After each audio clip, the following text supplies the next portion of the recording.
What's up, guys, and welcome to the Escapism Chat with your guy, Ebenezer Caliente, here to bring you some more Episode 9 ravings that I really haven't heard anybody bring up yet. Feel free to leave a like or comment. I'd love to hear what you guys have to think, and subscribe if you want to help out the channel and see more Star Wars content in the future. Without any further delay, let's chat. Trailing the most divisive Star Wars movie to date, Episode 9 has been granted the impossible task to unite the fandom after having been split light years apart. While most people want the movie to do well, there is a sizable portion of the fandom that legitimately wants this movie to fail, meaning no matter how bad or good, some will undoubtedly hate it.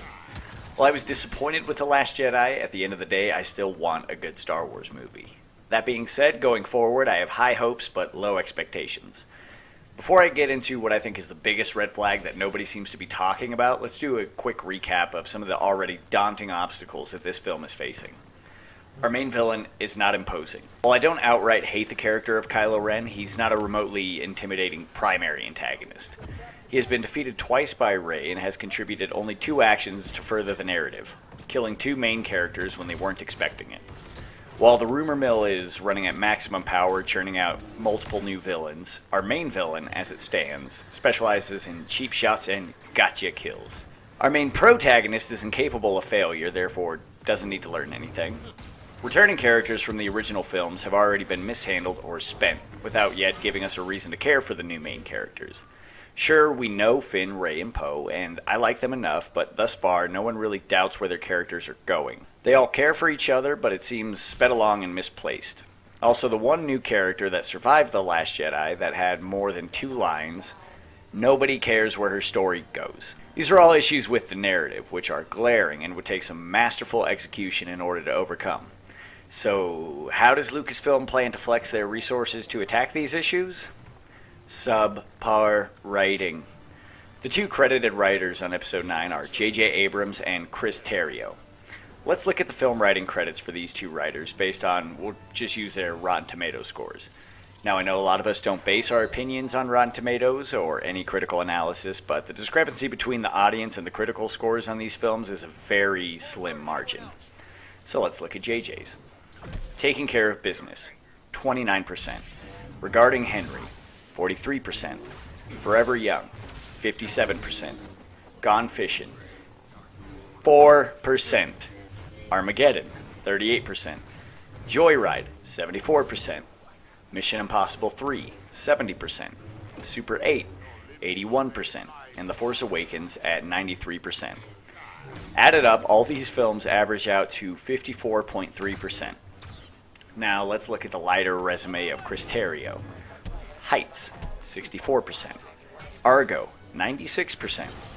Batman vs. Superman, Dawn of Justice, 27%. Justice League, 40%.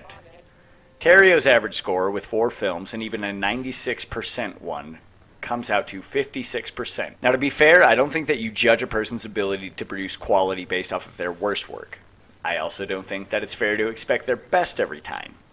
I think you should expect slightly better than their average, as an early film from Abrams such as Gone Fishing tanked his score. It certainly wasn't a passion project of his and could be chalked up to him just paying his dues as a writer. I will say that both of these writers have written great films. The issue is that the majority of the movies written by these men have been decent to absolutely terrible. I have to wonder, what is Lucasfilm thinking? Obviously, JJ doesn't come at a cheap price tag these days, so maybe Lucasfilm is scoring bulk price by having him write as well. I don't know.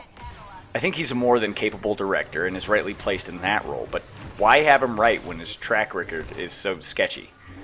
It would be reasonable to think that with the saga coming to a close, Lucasfilm would want to have aces in their places. Sure, JJ delivered a movie that most people enjoyed with The Force Awakens, but that was played very cautiously and was riddled with rushed, clunky dialogue. It seems to me that placing JJ as writer and director is simply Lucasfilm playing it safe once again. As far as bringing on Terrio, I have absolutely no idea where they got this particular inspiration from. Sure, Argo was great, but that is his only film, which was also a collaboration, I might add, that is over 65%. Going into Episode 9, my biggest fear is that, like the prequels, stale writing has doomed it from the start. I feel that these characters will not be written as real people. What made the originals great was when the rugged smuggler Han Solo interacted with an old sage or a princess, it played out how it would seemingly play out if that type of character actually met those people. The writing was done from the inside of the characters' heads.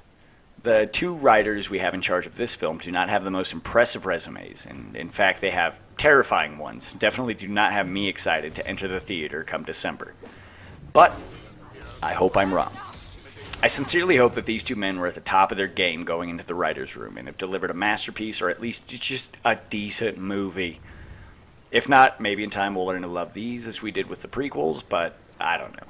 What do you guys think? Is this just preemptive fanboy hysteria, or are we doomed from the start? Leave your thoughts down below, and I look forward to our next chat.